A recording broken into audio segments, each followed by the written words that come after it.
Kahapon nga po sa nangyaring oral arguments dyan sa Supreme Court, tungkol pa rin po sa paglipat ng pondo na 89.9 billion pesos ng PhilHealth papunta sa National Treasury. Pwede po ba namin malaman alin doon or ano doon yung mga points, main points ng discussion sa nangyari pong oral argument kahapon?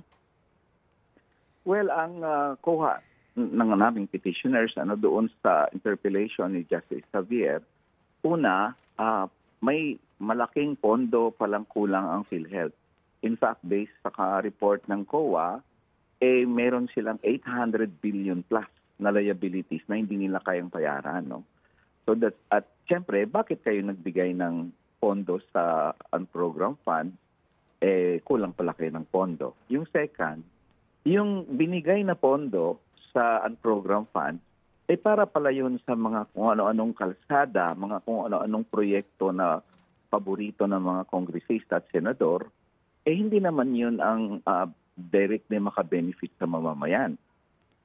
Kaya yun yung second point na in-issue. Kaya parang bakit kayo naglaan ng pondo, inilipat niyo ang pondo para sa isang tulay, isang kalsada, at yung tulay, napondohan na pala yun ng loan sa Korea. So bakit pa yun naglagay ng pondo doon?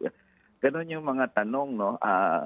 Siyempre, ang sinagot dyan ng Solgen sa puntong yan, sabi niya, kasama naman dyan yung health workers benefit. Gusto ko lang ilinaw, Ted, no, Cha? Palagi nilang pinasangkalan yung health workers benefits na yan, allowance daw, nung COVID pa. Ang nabigay nila noong 2024 is 2.3 billion sa health workers.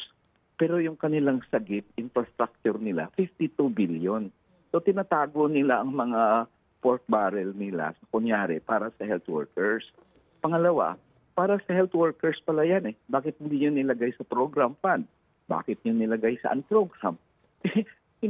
Ilang beses na nila nilalagay sa unprogram funds ang benefit sa health workers, kaya hirap pondohan yan Kasi nilagay nila sa program fund, ilagay nyo kaya sa program para siguradong nasa budget.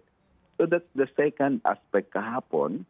At syempre, yung third aspect, kung sakaling manalo kami, kung sakaling manalo ang petitioner, and unconstitutional nga ang paglipat ng pondo mula sa PhilHealth at iba pa, papunta sa program fund, pwede bang utusan ng Korte Suprema ang gobyerno na ibalik nyo ang pondo sa PhilHealth, yung kinuha nyo. At yun ang, at least sa petitioner's point of view, yes, yun nga ang essence na issue namin, na ibalik ang pondo sa PhilHealth kasi mas magamit yan ng mamamayan. Lalo na't siniro subsidy nila ang PhilHealth nitong 2025.